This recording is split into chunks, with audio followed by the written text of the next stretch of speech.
Hello friends, you are watching C programming tutorial classes brought to you by Pro Training.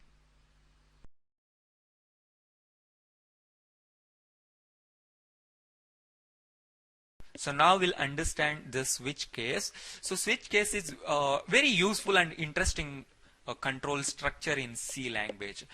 So it is apparently looks same as the LCF ladder, but it is very useful in some sort of situations. Let's go and find out when it is useful and what it is. So switch case is like check for the match and execute a block. Right? It is like switching between the multiple values. So first we'll go and match a given value with the defined value. If the match is there, then we'll execute a block of code. So the switch case is like check for the match and execute a block. So we give a value to a variable to match with the existing values. The switch statement tests the value of a given variable against the list of existing case values. So we'll understand it better in the examples. When a match is found, a block of statements associated with that case is executed. So here is the syntax and structure of switch case.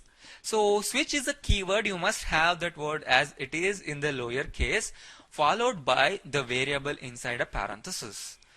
And when we open the switch structure, so we put the keyword case followed by a value, a constant value which may be a character or an integer. Okay, and we'll put the colon, the symbol colon, followed by one or more statements which are going to be executed when the variable matches with the value 1. So all these statements are ended using the semicolon. All these statements are ended by a semicolon. At last, after all the statements, we'll put a break. So break is a keyword which stops the execution for this particular block and skip the entire code, and it brings the control out of the switch structure, right? So if the value 1 is not match, when the value 1 is not matched with the variable given, then we go and check for the match with the value number 2. So same thing happens here. If the match is found, if the variable is same as value 2, then one or more statements given here are executed, and when the control encounters the break statement, it skips all the other statements and comes out of the switch structure. So if the match is not found, it go and find out the match in the next case value. So same thing happens. If none of the values are matched up with the variables, then a default set of statements are put below all the other case values, and this is going to be executed definitely and for sure when no match is found in the above. So this is how the switch structure looks like. Now let's go and do some programs on switch case and we'll understand it better.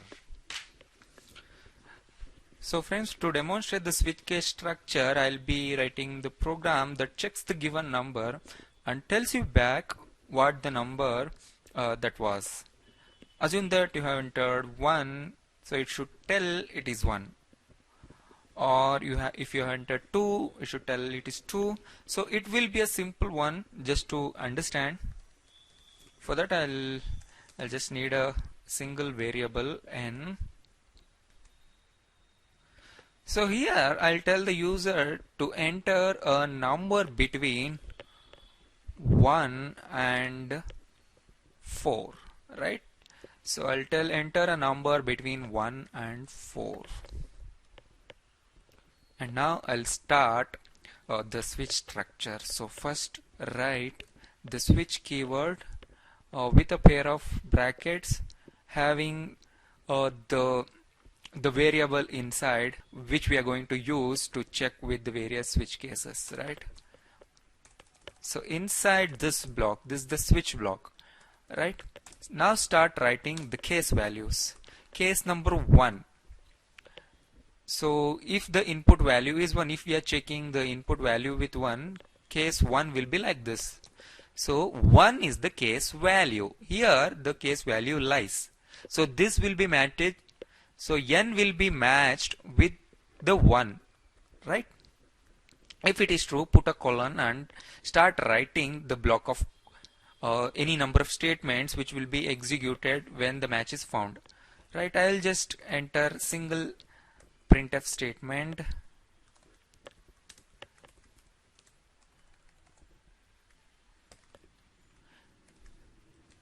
It is 1. Right? And I will put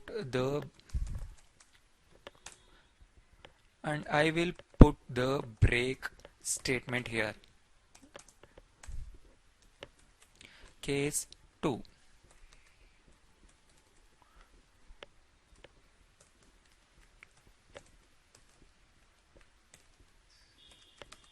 It is 2.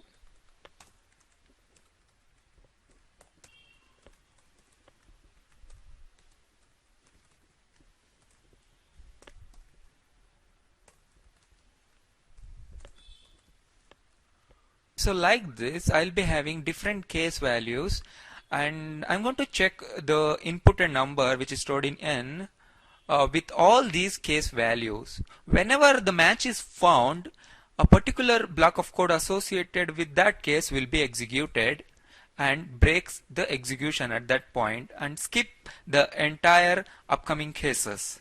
Right? Say suppose I've stored 2 in the variable n, so n will be matched up with the case 1. So 2 is not matching with 1, so this is skipped. 2 here, yes, 2 is match found here.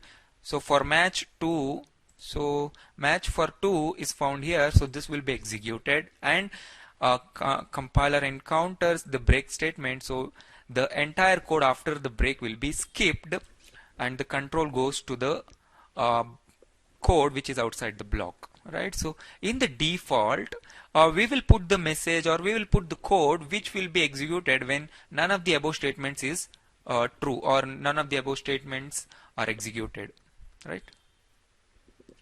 So I'll say not a valid number, right? Break. So this is the structure of if.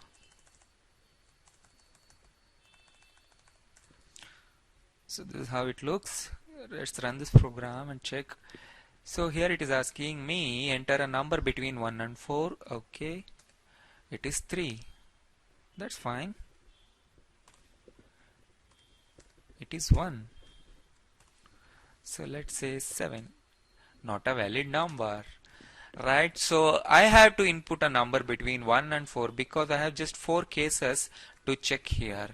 Right, the default will be executed when no case is matched with the inputted number.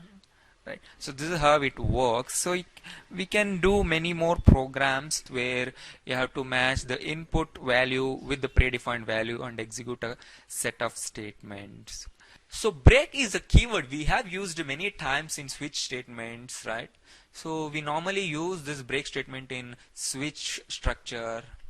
We can also use this in if else if ladder, but normally break is useful when we want to stop the execution and skip the code followed by it. So this is normally useful in looping statements, which will be covered in the later classes. So it is a keyword that breaks out of the code block. In this case, break prevents the program execution. In this case, break prevents the program executing the code in all the other case statements. So when we use this break statement in the switch case structure, it prevents the program executing the code in all the other case statements which are followed that break statement. An important thing to note about switch statement is that case values may only be constant integral expressions. They must be integers or characters. Only integers and characters are allowed. Well friends, that's it for the class. Subscribe to our channel on YouTube, like our page on Facebook, follow us on Twitter, and join our group on LinkedIn. Thank you.